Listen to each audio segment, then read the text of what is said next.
प्रधानमंत्री नरेंद्र मोदी की हालिया अपील के बाद देश में सोने को लेकर एक नई बहस शुरू हो चुकी है। पीएम मोदी ने लोगों से सोने की खरीद कम करने, पेट्रोल डीजल का इस्तेमाल घटाने और खर्चों में कटौती करने की अपील क्या की। देखते ही देखते देश भर में सवाल उठने लगे। विपक्ष इसे मोदी सरकार की आर्थिक नीतियों की विफलता बता रहा है, तो वहीं आम आदमी के भी मन में कई सारे सवाल उठने लगे हैं। आखिरकार सरकार को अचानक गोल्ड खरीदने की कमी करने की सलाह क्यों देनी पड़ी?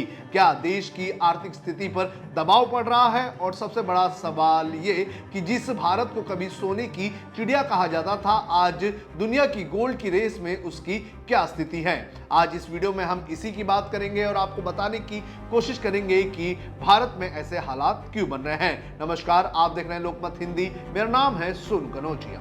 दुनिया का गोल्ड किंग कौन? जब बात दुनिया में सबसे ज्यादा गोल्ड रखने वाले देशों की होती है, तो आज भी यूनाइटेड स्टेट्स सबसे ऊपर खड़ा दिखाई देता है। अमेरिका के पास करीब 8,133 टन सोना मौजूद है।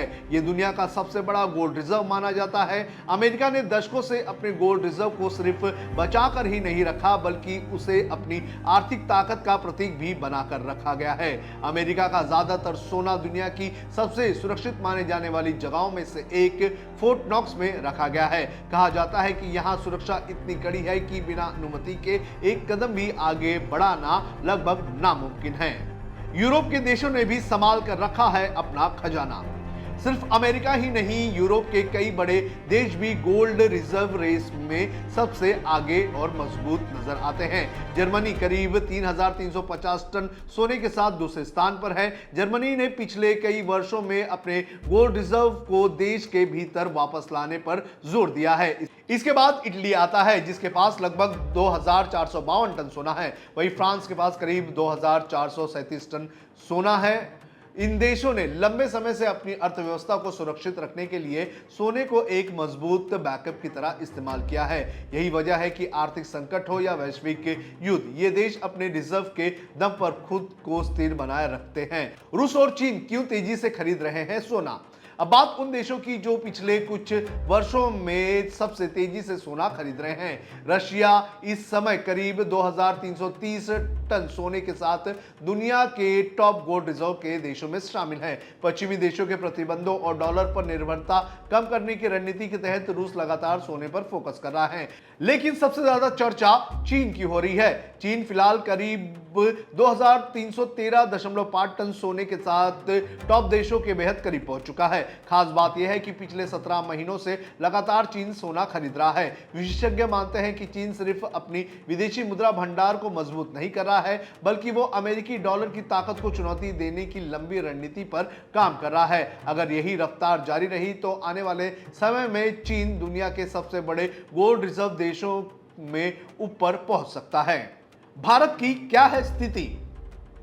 अब बात भारत की करते हैं, जिसे कभी सोने की चिड़िया कहा जाता था। भले ही भारत अभी अमेरिका या जर्मनी जैसे देशों के बराबर नहीं पहुंचा है, लेकिन पिछले कुछ वर्षों में भारत ने भी अपने गोल्ड रिजर्व को तेजी से मजबूत करने का काम किया है। ताजा आंकड़ों के मुताबिक मार्च 2026 तक भारतीय रिजर्व बैंक यानी कि रिजर्व बैंक ऑफ इंडिया के पास करीब 880 टन सोना मौजूद है। सबसे दिलचस्प बात यह है कि आरबीआई ने हाल ही में लंदन से 104.23 मैट्रिक टन सोना भारत वापस मंगवाया है। इसे भारत की आर्थिक रणनीति में बड़ा कदम बताया जा रहा है। दरअसल दुनिया में बढ़ते भू राजनीतिक तनाव, डॉलर पर दबाव और वैश्विक अनिश्चितता के बीच भारत अब अपने विदेशी मुद्रा भंडार को ज्यादा सुरक्षित और मजबूत बनाने की दिशा में काम कर रहा है। भारत सिर्फ सरकारी स्तर पर ही नहीं, बल्कि आम जनता की खरीदारी के मामले में भी दुनिया के सबसे बड़े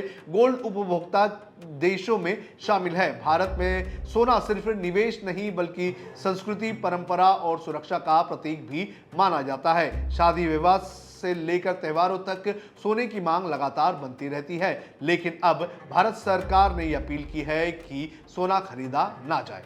पाकिस्तान और बांग्लादेश कितने पीछे? अगर भारत की तुलना पड़ोसी देशों से करें तो अंतर साफ दिखाई देता है। पाकिस्तान के पास करीब 64.77 टन सोना है, यानी कि भारत के मुकाबले बेहद कम। वहीं बांग्लादेश के पास करीब 14.28 टन सोना गोल्ड रिजर्व में मौजूद है। ये आंकड़े सिर्फ सोने की मात्रा नहीं बताते, बल्कि इन देशों की आर्थिक मजबूती और विदेशी मुद्रा सुरक्षा की स्थिति भी दिखाते हैं। अब छोटे छोटे देश क्यों खरीद रहे हैं सोना, ये भी आपको बता देते हैं। साल 2026 में एक नया और बड़ा ट्रेंड देखने मिला।